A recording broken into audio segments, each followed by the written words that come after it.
Hey, fans of the Monday Movie Club, all three of you. Hey, this is coming off now. All right, there we go. I didn't print out my notes, so I'm going to keep looking over here. This week, Annie gives us rom-com joy with 2001's Serendipity. I'm Frank. Joel, and I knew you were about to say A Space Odyssey, right? Joel, you were thinking. Yes, 2001, A Serendipity Odyssey. With us as always is Joel. Rom-com is his favorite genre. Goldfuck with Cringer. He just walked away. He just walked away. Not a fan of Annie rom-coms. K, where she's supposed to be. Annie, you let us down. You're not somewhere else. Mark G.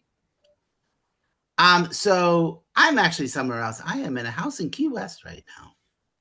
Yay. Hence the accoutrement. Okay, so Annie, I don't think I need to ask you, but go ahead. Why Serendipity? It's right up my alley. It's something, it's just what I like to watch. And I love John Cusack. And I love it when it all works out at the end. And there's your average moviegoer. That's me. Didn't someone say you never underestimate the I don't know, stupidity of the American audience or something like that? All right, so here's the plot. On a magical night when they're in their 20s, John Cusack meets Kate Beckinsale. He finds it love at first sight, but Sarah believes in destiny, and after 10 years, the two of them, with 3,000 miles between them, must decide if fate wants them to be together again. Okay. The 7 years, right? What? The 70s? It was 7 years. Oh, I copied that, so I didn't make that up. Okay, so and I heard the first thing is Louis Armstrong singing "Cool Yule," and you know it's a Christmas movie. How perfectly timed. And this is before Hallmark made 360 Christmas movies a year. Seriously. Yeah. So they meet cute in Bloomingdale's, of course. Buck Henry? Really? Buck? Really? He needed the rent money. Did he? Because that was a bad excuse for a cameo. And then they go to Serendipity, which is a store on the Upper East Side, right by Bloomingdale's, where they have desserts and hot chocolate is their main. And it's a New York holiday tradition. Has anybody ever been to Serendipity ice cream, hot chocolate? Danielle has been there several times. Yeah, it's an institution. And so she mentions that fortunate accident. And in a plot device that really is a little eye-rolly, she's like, she writes her name and number in the book, and he writes his name and number where? I forgot already. Back of a $5 bill. $5 bill. On a $5 bill. Okay. I looked up the guy who wrote the script. He really hasn't done much else. Okay. Here's a nit to pick, though, my New Yorker friends. You don't hail a cab from the middle of the block. She was on the sidewalk, went like this, the cab showed up. No. Especially not during Christmas. Come on. Now you know it's a fantasy. The whole thing is a fantasy. And he stayed there long enough for her to get back in at the very end. Yeah. He waited. Yeah, cab driver would definitely wait for you. And I like John Cusack too, but he's at the end of his cuteness right here. And that flippy hair in the back, I'm like, dude, just cut it. I have notes about the hair. Oh my God, it's not the 80s anymore. And he's supposed to be in his late 20s. Mm-hmm. And so the director of this movie was British. So he hires the British girl, Kate Beckinsale. What has she done beside this? I looked at her resume and I'm like, except Underworld. for The Aviator. Underworld. What's Underworld? Never heard of it. It's a vampire series. She's been in a bunch of them. Yeah, so I didn't even know who she was. And then, but I did think the elevator was a good delay device because I was like, I had real anxiety for that. I'm like, he pressed that kid, So that was a very cute moment. But I'm sorry, Jeremy Piven will always be a douche. And this was before Entourage. when he was the douchiest of douches. I miss Jeremy though. No, you shouldn't miss him because he molested several women, charged him with molestation. Oh, that's right. Oh, I didn't know that. Yes. He's been canceled. Okay. The other thing was, I don't remember even where this was, when she was unwrapping all those boxes, right? I'm like, take your damn coat off. You wouldn't be like sweating. You'd be like, ugh, I gotta take this off. There's 8 boxes. But Yeah, that- when they're outside in the snow, they don't wear anything. Yeah. They just lie on ice skating rinks and denim jackets. And Yeah. and not leave a mark on the ice nor on your jacket from laying in water for hours. But, No. okay. No, because it's a fantasy. Yes. You know, like your comic books, Mark. You just have to accept it. Gotta go with it. Move on. All right. And then, but who's more beautiful than John Corbett? He is beautiful. Except for the hair. Yeah. He had already done Sex in the City. And the very next year, iconic movie, My Big Fat Greek Wedding. Okay. And then Bridget Moynahan shows up as John Cusack's current girlfriend. And I'm like, I know this girl. She's from Blue Bloods. She's 9 years away from doing Blue Bloods. And she's Tom Brady's baby mama. I didn't know that. Having Eugene Levy in the show, no. Oh, I like that part. Why not? He was trying way too hard to be funny and trying to save the movie, but didn't work. And then, of course, they finally find her form, and the last name is smudged. Of course it is. And it was 7 years ago. Why wait? Why did he do it 7 years ago? And this is before the Facebook, so he couldn't just look her up on the Facebook. And on top of Okay. that, they're probably breaking a whole bunch of corporate rules or Oh, regulations sure. and laws, doing Yeah. everything that they're asking for as they go through the film. And Molly Shannon, she's 9 years older than Kate Beckinsale, and she was her RA. How long can you be an RA? And how does she know John Cusack's new girlfriend, Haley? How does she know? She was Haley's RA. Hers too? No, just hers. Only. Oh, okay. Oh, wait, no. But who knew? Wait, now I'm getting confused. Didn't Molly Shannon know both of the girls? Yes, Molly Shannon knew both of the girls. Wasn't she Kate just friends? Beckinsale, and she knew. Yeah, she was friends with one and the RA of the other. Okay. So, and then of course, Kate Beckinsale gives John Cusack the book with the number in it. Is that Serendipity? Yeah. Is that Yeah. Serendipity? Okay.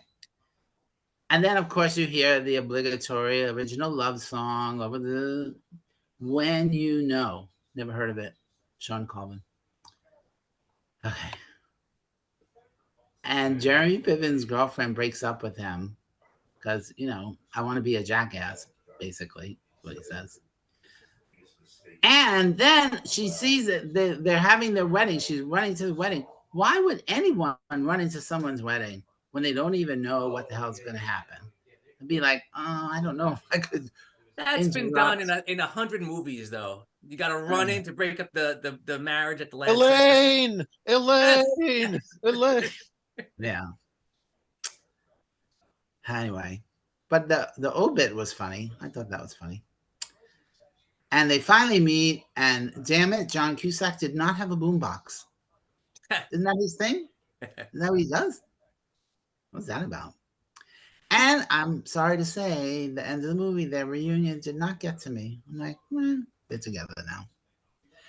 And then I watched it on Max, and after they turn the credits off immediately and say, now watch this movie. The next movie was Sabrina from 1995 with Harrison Ford, another meh romantic comedy. But so 2.5 stars for me. It's pleasant enough. Doesn't stray far from the formula, and they're likable, and there was a smile here and there, but no, I don't ever need to see this again. Joel, did you feel? What, What? Annie? Was it your first time? Actually, no. I think I had seen it before. Joel, did you feel the same way? Look, I like a really good romantic comedy. This isn't one of them. I mean, the premise has some promise for sure. It has some promise, but it's backed itself into a corner where everything in the film has to be, you know, arranged in such a way that, you know, to the ridiculousness of, oh, you know, they've just passed each other, they've missed each other, there's this, that Right. so much of it, you know, my eyes started hurting because they can only roll back in my head so much. Right. Then you I yell like- at the screen, she's right there. And I stopped yelling at the screen and was like, I'll go back to folding laundry. It's the perfect movie you can fold laundry to, because you don't have to pay attention to it. You kind of know what's going on, and you know, it's an enjoyable film. I knew I was in trouble when Natasha asked what the film was this week, and she's like, "Oh, I saw that. You can watch without me." And she loves romantic comedies. Like, we're always looking for new ones to watch. It's like, oh, we haven't seen this, let's see this. But she just didn't seem to care. Wait, I think they need to now put it on the DVD box or quote, the perfect movie to fold laundry to. Right. I like it. You know, it's, as you said, Frank, it's cute, it's innocuous, you know, there's a couple of moments where you smile. I like John Cusack for the most part. I think this is one of his, you know, I don't want to call it a weaker film, but it's a weaker film for him. You know, the rest of the cast is to me, Eugene Levy was a highlight, because it's like, oh wait, we're going to be funny for a few minutes. And when we got to the end, I was like, oh, it'd be funny if Buck Henry came back. And I had seen this before, but I'd completely forgotten that it's Eugene Levy that comes back. It's like, well, it'd be funnier if Buck Henry came back, because then at least it would make sense to have him at the beginning and the end, as opposed to, you know, if he just kind of poked in as like, oh, I needed more glove. What are you still doing here with, you know, or something? I don't know. Anyway, I'm going to give it 2.5 stars as well. And we can move on to somebody else. And let me look at my notes. I had never seen it. I wanted to ask something Joel said, and it went out of my head. Yeah, I tend to do that to people a lot. Go out of the head. You could just cut me off if you remember. I had a lot of little nits to pick, like really stupid ones, but you're all gonna go, oh my God, yes. Like, how is she ice skating in the snow in a mini skirt and a little sweater? John Cusack's hair in the opening was killing me, and then John Corbett's greasy mop was worse. I did like, they kept doing it a few times,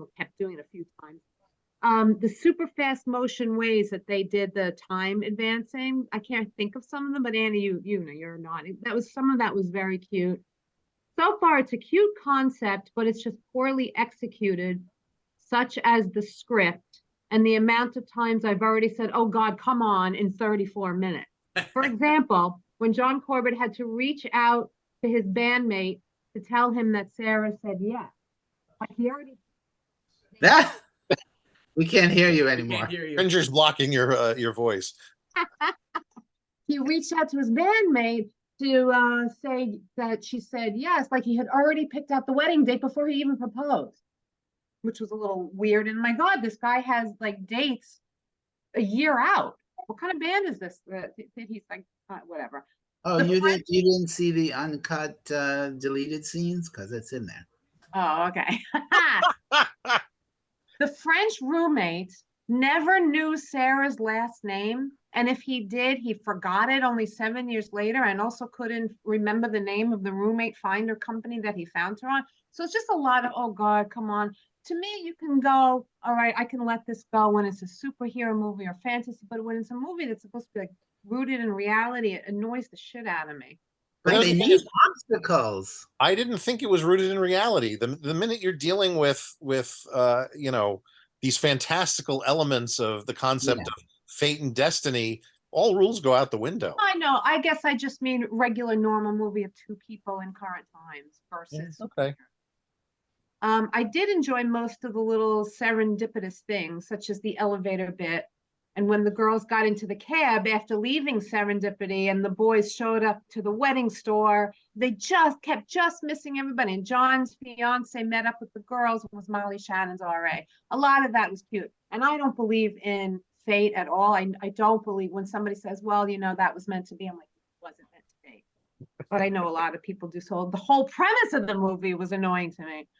But then the cuteness is wiped away with the stupidity in the script of Lars figuring out she was at the Waldorf, knowing exactly where to lie down, because no front desk at a hotel is going to say, oh, yeah, she's in this room. Just go up there and murder her. Nobody would do that. So that was a lot of the eye rolling. Yeah, but this was back This was in the before turn of the 9/11. century. Things were different. Yes, and it was before 9/11. No. I did love that John's fiance got him the book. I thought that was very cute. And oh God, this is the last note I wrote. Oh God, now we have him sitting on the ice in the ice rink and it's snowing and he's wearing a spring jacket. I was out the other night, it was 35 degrees and I was freezing my nuts off in a down coat. Yeah, but it obviously wasn't that cold because half the ice rink was melted into puddles. I know, anyway. I saw that too. And that was to Mark's point when he said his jacket wasn't even wet anymore. Yeah. Yeah, but- it's global warming. Yeah, sure. I was waiting for her to skate over to him at the end, and they just fall through the ice. Annie, I'll give it 2 3/4 stars. It was pleasant enough. It was not difficult at all to watch. I never laughed. I think I smiled here and there. It's just I thought the idea was good. It just wasn't written and directed well enough to make this the movie it really should have been. But I would also like to say, and it was that an easy 90 minutes to watch. I think you would have liked it better 22 years ago, quite frankly, because we've seen it too many times since then. Maybe. Mark G, were you also folding laundry? No, but there's gonna be a lot of repetition. I'll just say that. Yeah, I saw this once before, and I remembered it. I remembered liking it. I remember thinking it was really cute. But this time, something has changed in the last 20 years because I didn't really like it, and I didn't find it romantic. Well, you become more sophisticated and mature. mature. That'll never get old. No, Unlike us. I feel like they were always dating other people, so it was more like a cheating movie. I don't know. If they weren't already in these relationships, I would have found it a little bit easier, I guess. Yeah, I mean, at the moment that he is about to get married, he's like, what about that girl? Yeah. That I met 7 years ago for like 3 hours, but it was a great 3 hours. But yeah, a million other hours between now and then. And I'm gonna throw my entire life away for those 3 hours. Yeah, I know. Especially when you can't find her for the last year. Yeah.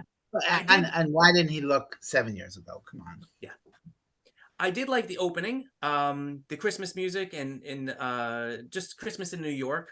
That was because I didn't remember that at all. So it was, as Frank said, it was a nice surprise that it was kind of a Christmas movie. But then it started annoying me from there.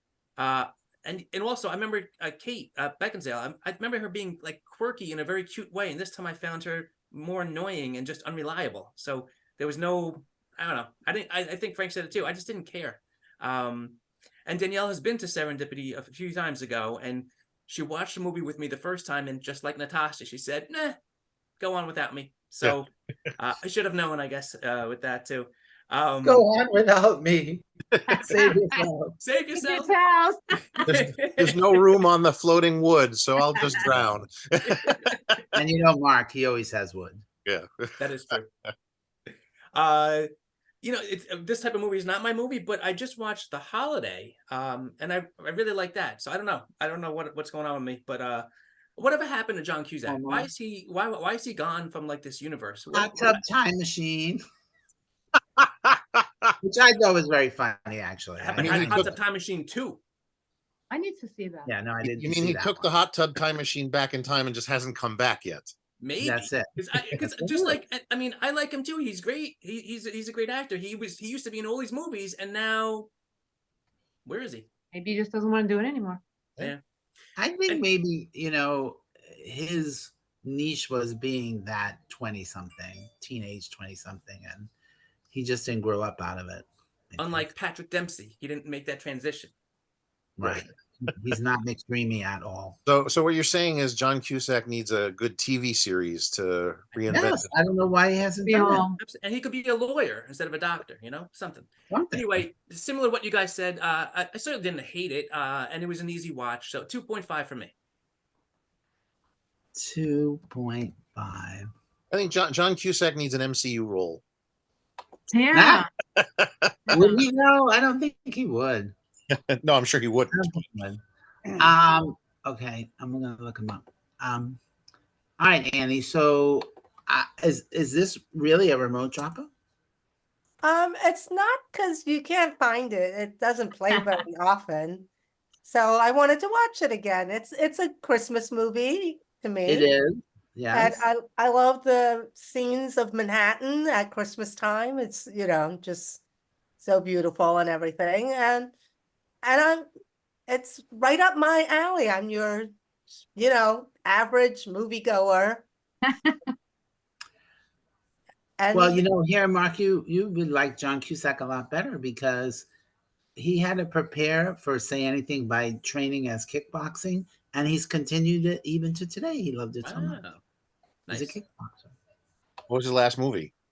His last movie was in 2022 called Pursuit, and it went direct to video. Yeah, I was about to say it doesn't sound like a. And there's 5 movies that went direct to video, 6 since 2016.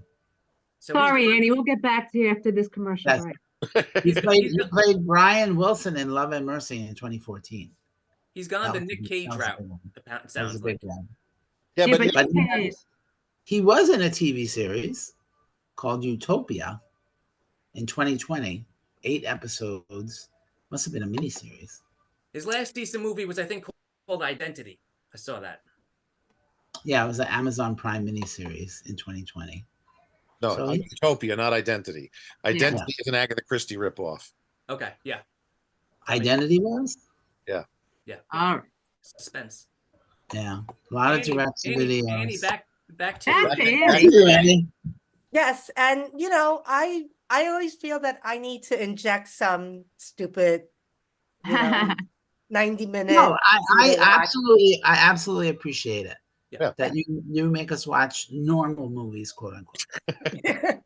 Yes. But So now I have to balance it out with something like Satan Tango. So And Joel makes us watch the ridiculous movies. I was going to use another R word, but then I thought, people might not want to hear that word. really long. Yes, that's the word. That's the word. Yes, really long movies. yes, so thank you. I have plenty more. Don't Keep them worry. coming. We're all waiting for Twilight. Yes. Yeah. So for me, it's a No, I actually was looking forward to Twilight because I had never seen them. All right, so Didn't maybe I'll happen. rearrange my list next year. But for me, it's a 3-star movie just because it's what I enjoy watching. So That's enough reason. Really yeah, enough I'm not reason. saying it's a great movie because, like all of you, there was no way she was getting off that plane. They would never have let her get off the plane. You know. Yeah. Oh, and also when the 2 boys got on the plane, he's like, if we don't make that flight, like with 10-minute delay, I'm not making my way. I'm like, who would do that? Come on. Yeah. A lot of silliness, but it's all good for me. So Good. All right, so I think we're in agreement that we've seen this movie done better, but it's a nice enough. If you have Max, feel like watching them, or you're doing laundry. or you need to fold some laundry, look up Serendipity. All right, next week. Oh, I didn't even write when next week was. I stopped typing. Next week, Mark makes us watch Parenthood, the Ron Howard comedy. You don't sound enthused, Frank. I remember seeing it before. Oh boy. I like the TV series better. Okay, is that anybody have any other comments? And where is that playing? It's not. You have to just rent it. Don't worry. All right, that's it. I'm Frank Gaffney. Go watch a movie. Also with you.